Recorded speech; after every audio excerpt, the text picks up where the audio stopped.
Okay, so Tim had asked me to present on my story coming to StackSource, and really, me sharing my story is a couple things: to get to know me a little bit better, but also to maybe use some things that you guys can use, maybe, in your guys' business practices. So, my name is Zach. I live in Dallas, Fort Worth right now. I joined StackSource in March of 2020. In fact, it was almost the day that COVID hit. Well, not that it hit, but the lockdown started was the day that I started at StackSource. So perfect timing to get into the commercial real estate industry, especially on the finance side. A little bit about me. I love hunting. So this is me and my brother-in-law in Wyoming. We were going out hunting. That's the ghillie suit. You lay there, you look like a bush, and you reach out and get your animal. I also grew up on a ranch called the Antlers Ranch in Wyoming. So this was one of the most remote ranches in Wyoming. It's south of Cody, Wyoming, borders Yellowstone. We've got about 70,000 acres, and we've got about 4,000 buffalo on the property. So I love the outdoors, love to go out hiking, experience things. Never thought that I'd live in a city with a population over 5,000. And when Tim asked me to share my story of StackSource, coming to StackSource, there's two things that drive me in life. Number one, and probably the most important to me, is my family. You've got my wife, who's actually my high school sweetheart. I met her in 9th grade, and basically she helped me through high school. I cheated off a lot of her tests. To be honest, she always gave me the pencil that I needed. Transparent. That's right. That's right. And thank you. Teamwork. So she is the driving force behind me waking up every day. These two little girls, we've got Scotland on the left-hand side here. Charlotte is the new one, 3 and 10 months old. And if you ever talk to me on the phone, you always hear them in the background. They are my partners in my business. They are the reason I do everything that I do. But, life is not rainbows and fairies. And so I kind of want to take you guys back about 10 years ago and walk you through some of the things when we're running a marathon, and I've never ran a marathon, by the way, but the marathons of life, when we're starting, when we have goals, we have aspirations. When we want to be something, we always picture that end goal. But what we don't understand, and what we don't usually pay attention to, is all the trials and tribulations we have between here and that end goal. So when we're doing some goal settings, for me personally, there's someone that has really made a big difference in my life, and his name is Peter Nakaji. So back in 2010, I had graduated from high school. Going through high school, by the way, school was not a priority to me. I was grown up being told by everyone that you will play football and you will go to college and you will play football. That's all I knew. And my junior year, starting out, I had 10 options to go play football. And these were scholarships, full ride scholarships to great colleges across the US. My junior year, I tore my ACL, MCL, PCL, LCL in my left knee. And things kind of changed a little bit, but I said, you know what, let's power through, and I still have my dreams. My first play of my senior season, my right knee, I tore my ACL. So at that point in my life, I had no clue. I'd never gone to a career workshop. I didn't know what I was going to do. This is where, for me, I really had to say, maybe football is not in the cards for me. What is in the cards? So I spent the next 10 years trying to figure out what I'm going to do with my life. The reason Peter Nakaji was such an inspiration for me was in 2011, July 8th, actually it was 2010, I started having seizures. And these seizures affected me, pretty regularly. I mean, it was hard for me to carry a conversation. I'd loop a lot. My memory was going downhill. I was having a lot of issues. And I remember the day when Gabrielle Giffords was shot in the head. There was a news program that flashed across the screen for Tucson, Arizona, and they said, hey, best neurological institute in the world is where Gabrielle Giffords is going. And I told my mom, I said, I think we should give him a call. I mean, shoot, if the senator goes there after shot in the head, maybe they'd take me as a patient. So I had 2 brain tumors that were removed by Peter Nakaji. I'll never forget the words that he said to me. People will comment, Zach, you smile all the time. Well, number one, I have what's called laughing seizures. So one of my seizures, I actually laugh. And I still have those today. They're called gelastic seizures for the medical terminology, but it's a laughing seizure. And they always happen in the times that I did not want them to happen. So, it'd be at a funeral and I'd start laughing. It's awkward, but it also reminds you to smile, even in the darkest times, to smile. And so that's what Peter told me. He said, look, if I fix your seizures, I want you to promise me in life you will always smile. So you don't see me any day without a smile on my face, no matter what the situation is, rain, sunshine, I'll always smile. Fast forward, and after this surgery, I have things called epilepsy, seizures, dyslexia. I had some ADHD really bad. The medications that they put you on to control those sometimes have even worse side effects. So I try to do a lot of self-management with the doctors and things like that. But it definitely made career choice even harder. So I found where I shined, or where I really found a fit, was door-to-door sales. I remember one day this guy showed up at the ranch in Wyoming. He said, Zach, come and do door-to-door sales. I thought, what a joke. Someone shows up at my door, and usually we greet you with a gun. This is kind of a different way of looking at life. Who would ever buy something from a guy at your doorstep? He said, look, I promise you if you come out, you will make $100,000 in your first summer. So I went out, I did it, and I made $100,000, and it changed my life.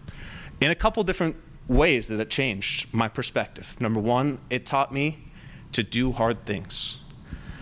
Now this is a guy that lived in the town that I grew up in was 300 people. We went to school about an hour and a half away to a town with 5,000 people. And here I was, the first place to drop me off, in the background there, Bakersfield, California. Now, this is a third world country for me when I get there. I mean, it's just completely different than anything I've ever experienced. And Bakersfield sucks, by the way. I'm sorry if anyone's from Bakersfield, but that place sucks. But it was the best time I've ever had, and I learned how to talk to people. I learned how to stress your mind and your body. When you're on a doorstep trying to sell someone, you have to be on it, thinking all the time. And so if we go back to Peter Nakaji, he told me, he said, the way that you overcome these challenges is you stress your brain as much as you can. So when it comes to schooling, I'm a little slower. When it comes to testing, I'm not that great. But when it comes to talking to people, I'm good because I had all the repetitions.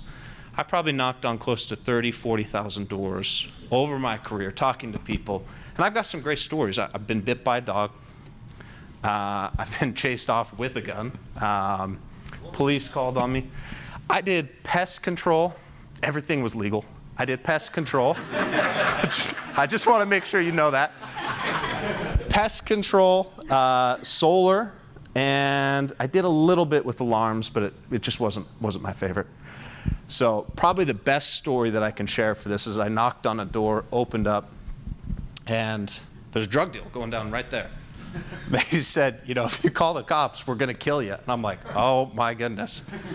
Well, my wife, believe it or not, wanted to do the door-to-door sales too, and she'd always kick my butt because everyone wanted to buy from a woman and not a 6'3" man standing at your door. So she walks over and sees it and calls the police right there, and they said, we're going to kill you. We just took off running. It's scary, crazy stories in Bakersfield, but we enjoyed it. But then one day my wife was like, hey, you need to get a real job. So where do people with, at that time, I did not have any education, go to work? Wells Fargo. All you had to do is find someone with a heartbeat, or not a heartbeat, and set up a bank account. So I started at Wells Fargo. And within a year, I was actually managing a branch there at Wells Fargo. Our branch in Gilbert, Arizona, grew the deposits the highest amount anyone had ever seen in Arizona. And part of that is because we really focused on the relationship. That's what mattered. the bank is going to make fees. We waived a lot of fees. We took care of people, but we sat with people, and it wasn't about selling a checking account. It was about getting to know them, their family, celebrating their birthdays. So we made a point of that every single time we sat with someone. How are you? How are the kids? We had some great clients too. So some of the clients that I worked with, Donovan McNabb, Bob Sanders was a client, Jay Feely was a client. We had some really cool people that we got to meet with and interact with on a regular basis. So after, and yeah, this is a marijuana field, if you guys are wondering. After doing Wells Fargo for a little while, I found out that I was not fit for corporate America. So I was always trying to figure out, how can I make more money? So I was doing business plans at Wells Fargo for people, putting them together, went out, left Wells Fargo, started a company where I was doing business plans, and went back into door-to-door sales, and ultimately sold my company. And having epilepsy, I had kind of aspirations to figure out how to use hemp and hemp oil or CBD to help people with epilepsy. Being epileptic myself, knowing the side effects of the drugs, I thought, hey, this makes sense, let's do it. And I'm a good fit for Texas because I have the belief you go big or you go home. So I put everything into this hemp field in Colorado. And I had aspirations of it looking like that when it really looked like this. I lost everything. And this was in 2019. Now, I had not just invested in the field, purchased everything. You know, I did a ground lease, so that was one mistake that I made. But, you know, I look back on this and I realized I took a risk. And outside of losing my butt on the property, I also had my bank account. This is a screenshot from my bank account. Now, I remember this moment. I was driving up to meet a client for a business plan, to do a business plan for him. And I got this notification, and I went in. And the bank, because I was dealing in hemp and they found out, they shut down all my accounts. So this is November of 2019. And at this point, we have money, but they locked it up. So we were broke. I remember an eviction notice coming, and you know, trying to explain this story to my landlord. Hey, you know, I have a hemp field. I've just got to liquidate some tractors, some stuff. It was a story. It was crazy. But I did get the tractor sold at a very deep discount. Some farmer in Colorado, super happy. And I did the next logical thing. I found a company on Angel List. And I thought, what the heck? Let me apply for them. I like commercial real estate. I just learned about it a little bit. I learned, you know, I learned where not to put your money. And I also learned, you know, you have to do your due diligence. I had been doing quite a few business plans for people, financial models, and they kept coming to me and saying, Zach, you're doing these models, you're doing these business plans. Can you just find us the debt and the equity? Sure, I'll do that. The first deal I did, I put together, it was a mega mansion in Los Angeles. And the guy ended up not paying me. So I learned the hard way, went through the entire process, found a capital source, a hedge fund out of New York that funded it, never got paid. So I looked for something like this, and I found StackSource. Now, I first started by connecting with two capital advisors that are in this room. We've got Beth and Huber. Huber might not remember this, or maybe he does, but I sent him a hemp deal, and it was someone who was trying to buy some of my hemp as well as the equipment, and we were trying to find financing for him. Didn't go anywhere. So not Huber's fault, by the way. Great capital advisor, even better capital markets guy.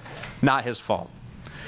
The next was a senior living project, and I through connections and knowing people and meeting with people, I ended up going to work for a hedge fund based out of Minneapolis, but they had a real estate arm in Phoenix. And so we started working in opportunity zones. And so these opportunity zones were, you know, in central Arizona where there is nothing. This is about 2 hours north of Phoenix, right in between Phoenix and Flagstaff.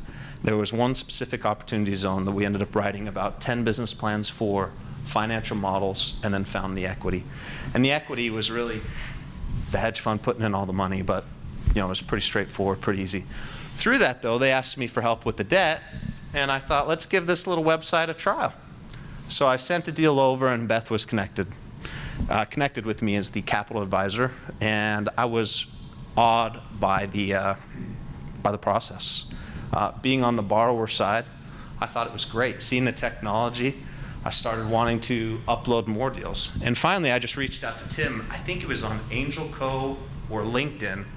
But I said, Tim, I'm uploading deals. Why don't I just work for you? I think it would make sense. So this was when I was hired. And I thought that this would be such an easy job. And granted, my family, this whole time they're telling me, Zach, you just need to find a 9 to 5. Why not? Why can't you just go like every other person and go get a job at the bank and put in your hours and get a paycheck? That's just not how I operate. My brain is always striving for more. How can I do this? Maybe we can do that. By the way, Wells Fargo does not appreciate when you give them advice on how to run things. I found that out the hard way. They do things their way, and you need to fit into their culture. So as I looked around for a culture that I wanted to work with, as I looked around for a company that I wanted to work with, I found StackSource, started with StackSource, and that's how I'm here. Now, I share all of this as a crazy story. I mean, but at the same time, not a day goes by that I don't remember that moment right there when that eviction letter was on my front porch. That gets more emotions out of me than any of my goals or aspirations. I may want that Lamborghini, I may want the big house or the cash in the bank, but that's not enough to get us through the day as a capital advisor. It takes remembering the hard times. And for me, I know I won't be beating this business because my back is against the wall. I have all of these, and the only way forward is forward. So we think about the marathon, and again, people, my wife gave me this analogy. She said, I signed up for my first Ironman, and I imagined we'd always watch the people finish. You watch them come through, you're like, oh my gosh, this is great, the energy is high. You go and you sign up for an Ironman. And then about halfway through the first quarter, you get a blister on your foot, and you're thinking, what am I doing? I paid for this? And then your shoelace comes undone, and you get another blister, and you fall over here, and you swallow some water when you're swimming. You don't realize how many things, problems, trials, it's not easy getting from point A to point B. And it's not a straight line. You're going to experience trials and tribulations. I'm not talking about brain tumors or things like that. I'm talking about a borrower that tells you to screw off, a lender that won't get to the proceeds you're looking for. You see that paycheck. Well, you think you can see that paycheck, but it's slipping away at times. And so we have to remember, and we have to figure out how to navigate through the journey of life to get to the finish line. So for me, throughout the day, people ask, well, geez, Zach, how do you do it? Well, I told you about what drives me. I also recognize that there's things that can overcome us, that can make it difficult as a capital advisor. I don't know, you guys ever find yourselves being overwhelmed as capital advisors? As analysts? Yeah, there's a syndrome called the lion syndrome. That's where, if you've ever seen the circus where the guy would hold up, I don't know if he's called a musician or whatever, he'd hold up a chair, and it would frighten the lion because the lion tried to focus on all four legs at the same time, and it would calm the lion. And so people would always think, wow, that's amazing. But ultimately he's becoming distracted, overwhelmed, and that's the paralysis of his mentality. This happens to us on a daily basis. So number one, you have to vision what you're looking for. But number two, we've got piles of paperwork, unread emails, phone calls, blogs. I mean, I've missed 12 phone calls right now during this presentation. My anxiety's through the roof. This is everything a real estate agent, and I'm sorry I didn't do this for commercial mortgage brokers, but when I used to train real estate agents for sales, we'd go through and they'd tell me all the things they need to do all day. But guys, this is just stuff. Yeah, you have to do that stuff, but when you break it down, this is overwhelming. This would make everybody want to quit their job. I mean, I read this and I want to cry 3 in, okay? But if you break it down to the 3 things that are the most important thing that we can do in our job as capital advisors, this is what I came to. Underwriting and pitching a deal. That's pitching a deal to capital sources, that's pitching a deal to other capital advisors. However you want to look at that. Negotiating a term sheet and prospecting. You keep those 3 things going at all times, focus on those 3. Now there's a lot of nuances to that. You'll do more, prospecting, there's a lot to it. How could you do it? But at the end of the day, that's what gets you paid. By doing these all day long, you can feel busy. But it's this that puts a paycheck in your bank account. So when I started, I realized pretty quickly that there's a lot that you could be doing all day, every day. So I read this book from Warren Buffett, and he had this advice in here. And he said, write down your priorities you have to focus on throughout the day, in your business, everything. Narrow it down to your top 3 things and throw the rest of the list away. And so that's exactly what I did here for myself. Now your guys' list may look different. I would say when it comes to this list, what's helped me the most is delegating, collaboration, and teamwork. I'm not good at underwriting. I mean, every time you guys have seen me approve a deal on StackSource, Tim's got 10 messages in 5 minutes over there, telling me that it needs to be better. But I'm good at negotiating. I'm very good in person with people. I know what my strengths are, but I also know that Beth and Omar are phenomenal at underwriting. I know we've got an analyst team. I can delegate these things.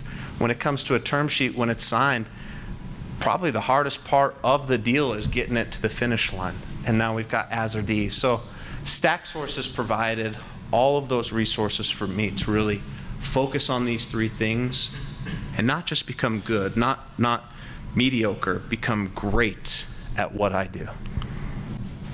So a couple things that I do. I do a 90-minute jam session, and this is when my girls go down for a nap. I recognize I get the most productivity out of my day when my girls sleep, and in 90 minutes I could complete the work for an entire day. So I do a bubble of silence, and I also, I listen to some music that gets you upbeat and gets you going. And I also recognize that the pendulum of life swings both ways. So regardless of where you are, if you're over here on the left, you're on the right, however it is, it's going to come back the other way. Just keep going, trekking through the mud, and life gets better. But most importantly, keep a smile on your face.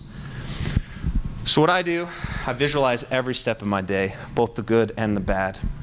You can visualize cold calling someone and thinking about them saying yes, but the reality is that only happens about 1 out of every 100 calls. Think about all the times that people say bad things on the phone. Who is StackSource? Why are you calling me? Where'd you get my number?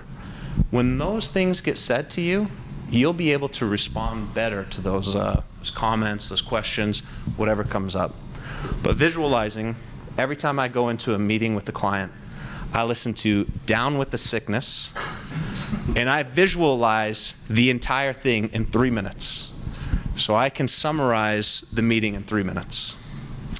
Recognize your strengths and weaknesses to improve yourself, and delegate and collaborate with people who have the strengths to your weaknesses. Surround yourself with people who are going to take you higher. If you fail to prepare, you're prepared to fail. Always smile. Remember the journey, both the good and the bad, while looking into the future. And one of the quotes that I learned from a client is, a business plan is worth pennies, execution is worth millions. So I have a lot of people, they say, Zach, where'd you go to school? I don't like to talk about it because I didn't go anywhere fancy. I found an online school and got my degree really quick. But what I do tell them is, at the end of the day, in our business, the only thing that matters is execution. Mr. Client, where I went to school doesn't matter. Where I grew up, what I look like, none of that matters. What matters is we get you to the finish line and we get you paid. And so that's typically my closing line, and I share that with every client. And I share that for a couple reasons. I want them to know, look, if you're giving me a business plan, I want you to execute on this business plan, because I'm going to do my part. I'm going to bring you a term sheet, but I expect you to sign that term sheet when I bring it to you. So that's me in a nutshell. I know it's a weird story, all over the place. I'm a little quirky. I smile all the time, and I seize. You wouldn't know the difference between the two. But do you sing out loud down with the sickness? well, a little bit, yeah. Nice try. I don't know if you guys have any questions, but I appreciate this opportunity. You know, StackSource is really, for me, it was a place where I could be myself, I could do what I love, I could help people around me succeed in their goals. And it's, you know, for me and my family, the most important thing above all of this was being with my girls. I did not grow up with a dad that was ever home. So that was one thing that I always told myself, above all else, I will be able to be with my girls and be at home. And so this does allow me that opportunity. It allows me to find success. You know, last year was phenomenal. This year is going to be phenomenal. And you know, if you believe in yourself and you keep pushing, everybody in this room can do it. Everybody can achieve their goals.